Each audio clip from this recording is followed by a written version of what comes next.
Hello, people of YouTube. Hello, silver stackers. Hello, coin roll hunters. Welcome to my little corner of the internet. This is Michael from Penny Haven, and first off, if you haven't yet, please hit that subscribe button, then give it a like, then come back over here and hit that bell icon so you know when my new videos come out.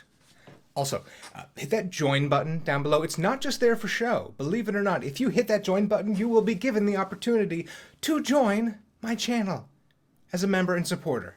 $3.99 a month. Just hit the button and you'll see all the benefits that you can gain through channel membership. Okay.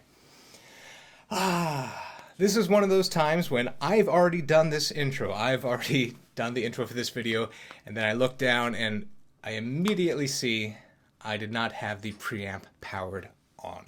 The microphone that I use, this one right here, it requires power to move a signal. So I have to have a powered preamp to run it into my phone, and I didn't have it turned on. Anyhow, so last video, I ran through a bunch of 1930s quarters. If you haven't seen that, go ahead and check it out. I'll put a link up there somewhere. So this video is going to be 1940s videos. Those 1930s are already literally and figuratively in the bag. They are on the spreadsheet. All that's done. So moving on to the next decade. Here they are. Get to that in a minute. I did have one little piece of business I just kind of wanted to air here. So if you've watched my channel in the past 6 months, here and there even, you'll probably have seen me purchasing coins from Mbar Coins on eBay. I've gotten a lot of great stuff from them. And most recently, I placed an order that included a 1970 South African 1 Rand for my growing South African collection. It's beautiful, had some orange and red toning. It was a gorgeous coin. And then my order came in the other day, and I'm pulling coins out, and I see this coin, like, I don't recognize this. Then I see this little slip of paper, and it says, "One or more of your coins were not on shelf. We have included a replacement we feel is as good or better than the original coin you ordered. If you are not satisfied with the coin you received, please reach out to our customer service team and we will make it right. We are very sorry, Corey." Then their customer service email. So I looked at the coin. It was a 1972 Munich Olympic coin. And it's not like I don't want to get a Munich Olympics coin. I'd actually been looking at a few recently. This is a nice one. It's got nude kneeling athletes on the reverse. And it just wasn't really sitting right with me because I really wanted that coin that I ordered. And the fact that they didn't tell me there was an issue before they shipped it or reach out to me to see how they could replace it with something that I would actually want instead of just randomly choosing a replacement for me. So I put it out on Twitter, like, what do you guys think of this replacement they sent me? The responses I got were pretty negative, and then that set me on the path of doing the homework and seeing, comparatively, the coin that they sent me. They said they thought it was better, as good or better. So I went out there and looked. I paid $18 for the Rand, and I used NGC to compare the two coins, the one that I ordered and the one they sent me.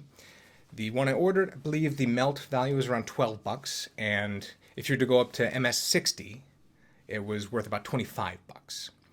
And the coin they sent me, the silver weight was about $8, and if you go up to MS60, they only called it $11. So that, plus with it not being the coin that I'd wanted and ordered, I was very displeased. So I reached out to their customer service, gave a detailed email with all the information I pulled in, and said, I don't know how you want to fix this, but I don't really consider this fixed. I consider it perplexing. And then I got an email back about an hour later, very formulaic, just like, oh, I'm sorry, there was an issue. Please process a return through eBay. That's not customer service. That's just... Seems like they were, just hoping they could get away with tossing some random coin in there, and it was not. a suitable replacement in the least. Makes me wonder if the people that were doing this know anything about coins, or if they're just, office workers. Anyhow, that being said, I'm still going to order stuff from Mbar Coins. They've got tons of stuff, and I keep getting good deals through there. So it's just another one of those eBay will bite you now and then. But it's being resolved. I'm going to get my money back. So it is what it is. Now, enough of me complaining. On to the quarters.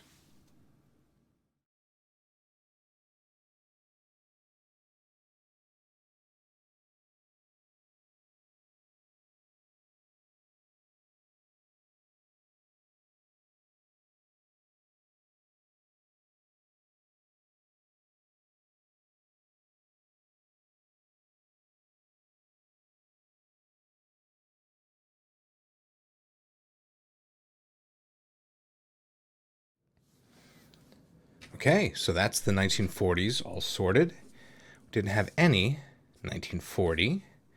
We have 7 1941. There.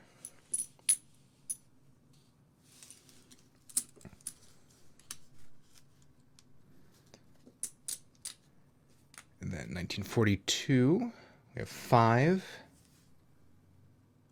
of the Philadelphia. We have 1 1942 Denver. There is a double die variety, but I'm not seeing any evidence of it up here in Liberty, which is where you would see it. We have 2 1942 S.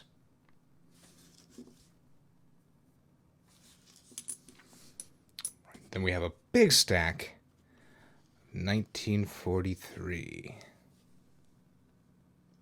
And there is a double die obverse in this year as well, from Philadelphia. Now, I did set this one aside to look at closer. One of the places you look on this one for evidence of the double die is the inside of the 9. That's one of the more apparent places in the date. You see like the extra loop on the inside. Now, there's a little something in there, a little lighter colored spot within the dark circle of the 9. It's probably just, where something has dinged it.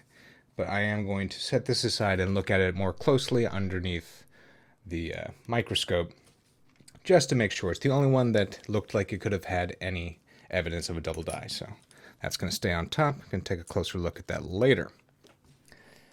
Okay, 1944. Got a good stack. There was about 10 Philadelphias. 1 Denver. And 2 San Francisco.